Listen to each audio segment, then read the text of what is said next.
Smart glasses have been almost ready for a long time. Every generation shows what the technology can do, and then people quietly stop wearing them. The G2 feels like Even Reality's attempt to turn an idea into something people actually live with. The original G1 showed that useful information could exist inside of a pair of glasses. Now, the real question is whether the G2 can make that idea stick. And a big reason for that comes down to what Even Realities chose not to include.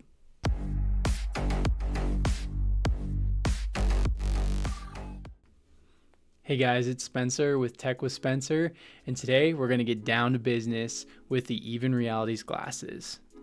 Just a quick note before we dive in, I don't actually have the G2 glasses yet, so this isn't a review. Everything in the video is based on official information from Even Realities, comparing it to the G1 and what these specs usually translate to with real-world use. Once my pair arrives, I'll be doing hands-on follow-ups. So let's start with what these glasses are actually trying to be. Now, before comparing the G1 and the G2, it's really important to understand what Even Realities is actually trying to build, because their approach is very different from most of the other smart glasses you've probably heard about. When people think of smart glasses, they usually picture one of two things: bulky AR headsets that are trying to place virtual objects or graphics into the real world, or camera-first glasses that focus on recording photos, videos, or constantly watching the environment with AI. Both of those approaches come with trade-offs: size, cost, privacy concerns, and social discomfort. Even Realities looked at those paths and intentionally chose something different. Instead of trying to overlay virtual objects or record everything you see, their focus is a lot simpler: quietly putting useful information into your line of sight without changing how you live your life. These aren't AR goggles and they aren't recording devices, they're display glasses designed to show things like directions, translations, reminders, notifications, and AI summaries that you'd normally check on your phone, but without forcing you to pull it out. That design choice is what allows these glasses to be a lot thinner, lighter, more private, and more socially acceptable than most of the other smart glasses that are on the market.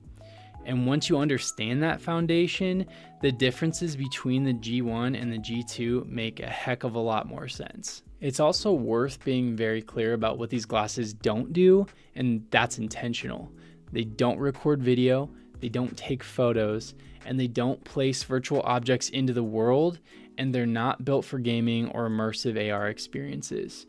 Even Realities isn't trying to be everything. They intentionally skipped these features to prioritize comfort, safety, privacy, and everyday wearability. If you're looking for a camera or an AR headset replacement, this isn't that, and it's not trying to be. Now, alongside the glasses, Even Realities also introduced the R1 Smart Ring, which is designed to be an optional input device for controlling the glasses. So instead of tapping or swiping on the frames or the back, the rings let you interact using small finger gestures. The idea is to move the interaction off of your face, making the experience much more discreet and much more natural in public. In practice, this means scrolling, selecting, or confirming information without touching the glasses or pulling out your phone. Whether the ring ends up being a must-have or something people will totally ignore comes down to how reliable and how responsive it will be. But conceptually, it fits Even's overall goal, and that's reducing friction and making the technology fade into the background. One of the biggest design decisions with Even Realities glasses is what it's missing. There's no outward-facing camera, no always-on visual tracking, and no awkward "are these glasses filming me" moments. And honestly, this is one of the things I love the most about these glasses.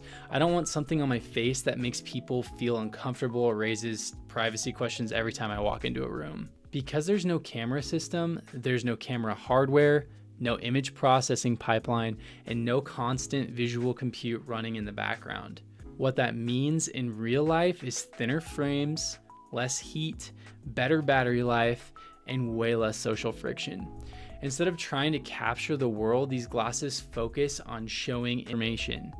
That single decision is the biggest reason that these can be slimmer and more wearable than bulky competitors. Once again, these are display glasses, not AR goggles. They're using waveguide optics to put text-based information into your field of view, things like directions, translations, notifications, and AI summaries. With that foundation in mind, the differences between the G1 and the G2 make a lot more sense. One of the most practical features of the Even Realities glasses, G2, is live translation.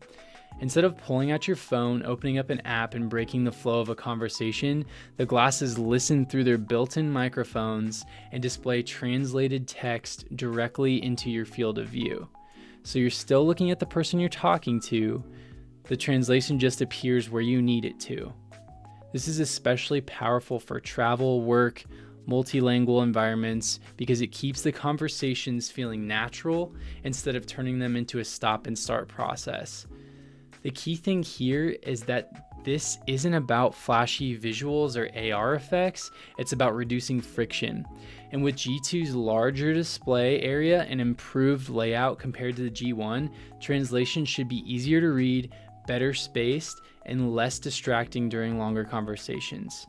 How accurate and responsive this feels in real life is something I'll be testing heavily once I get these glasses, but conceptually, this is one of the strongest arguments for why these glasses even exist in the first place. So on the G1, the display used waveguide optics with a monochrome text-only output, which just means it's green output in front of you. Even Realities never published an exact field of view number, but the usable display area was fairly small. Because of that, text had to be larger and higher contrast to stay readable, and in real use, information felt like notifications popping into your vision rather than something you could actually leave on. With the G2, the display is still waveguide based and still text focused, but the usable display area is about 75% larger.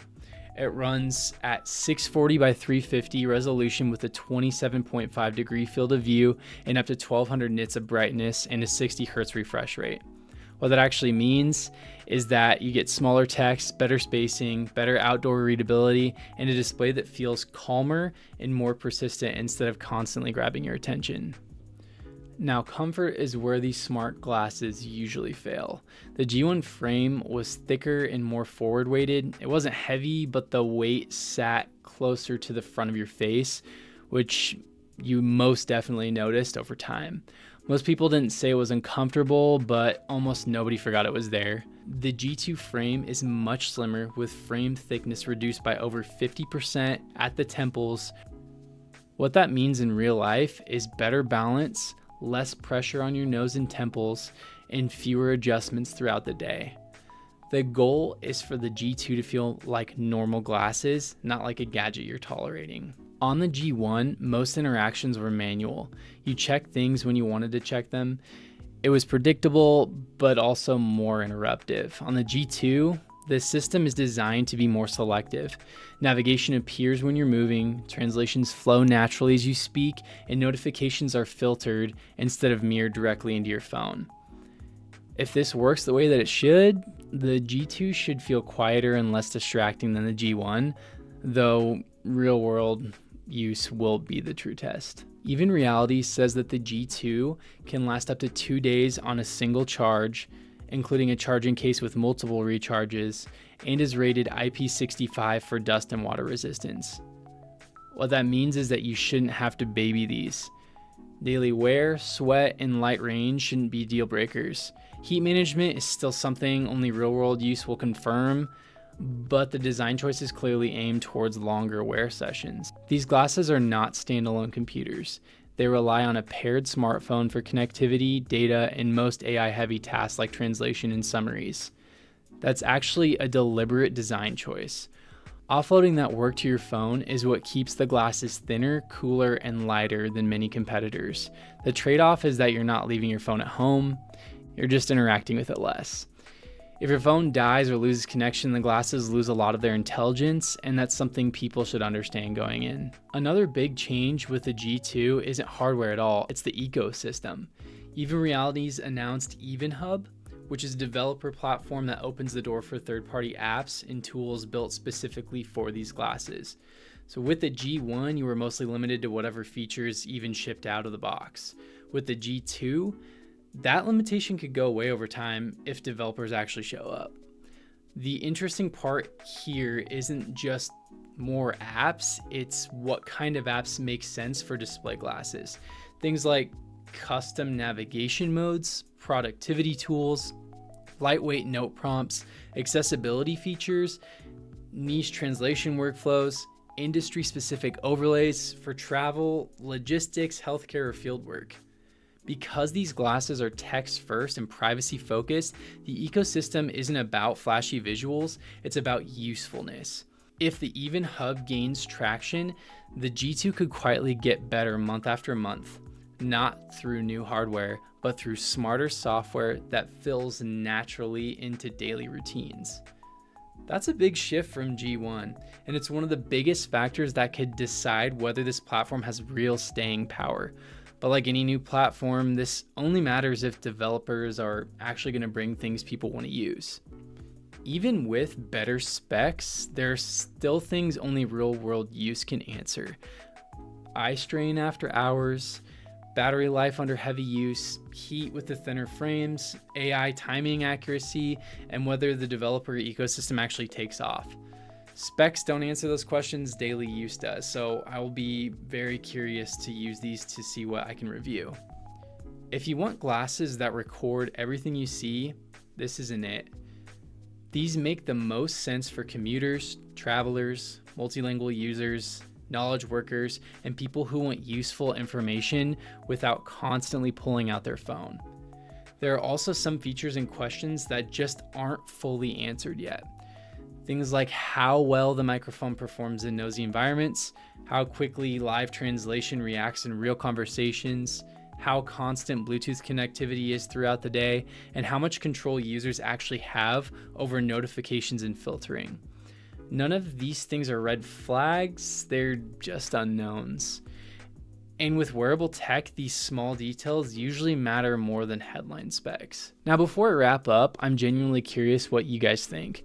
Are these the kind of smart glasses you'd actually wear, or do you think camera-based glasses make more sense? And if you were building an app for something like EvenHub, what would you want these glasses to do for you day to day? Thanks for watching. Before you go, if you have a question or a thought about this topic, you can leave it in the comments below, and I do read them. If there's something people want me to dive deeper into, I'll try and make a follow-up video. And if this video was helpful, consider subscribing for more tech breakdowns, deep dives, walkthroughs, and practical explanations you can actually use. See you in the next one.